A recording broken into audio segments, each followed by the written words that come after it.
Assalomu alaykum.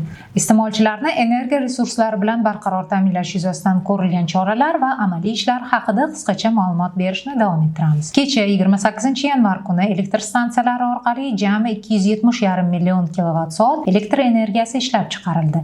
Respublika iste'molchilariga esa 247,7 million kilovatt-soat elektr energiyasi yetkazib berildi. Tabiiy gaz iste'moli 151,2 million kub metrni tashkil qildi.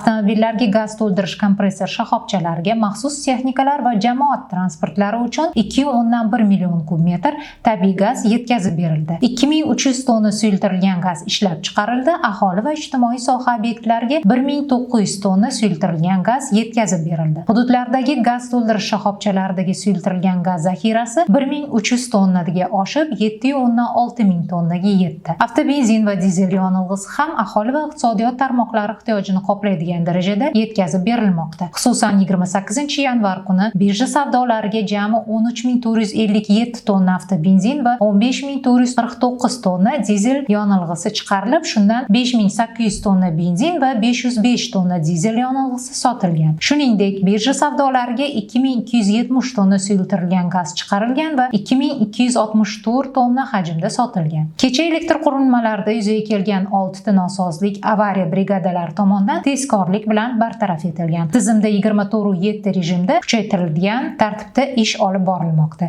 Elektr va gaz ta'minoti korxonalarida jami 1479 ta maxsus brigada tashkil etilgan. Ushbu brigadalar tarkibida 7596 nafar ishchi xodim joylarda kecha-yu kunduz faoliyat yuritib bormoqda. Qorli kunlar bo'lsa ham uyingizda iliqlik va xotirjamlik hukm sursin aziz yurtdoshlar. Biz esa siz uchun doimo xizmatdamiz. E'tiboringiz uchun rahmat.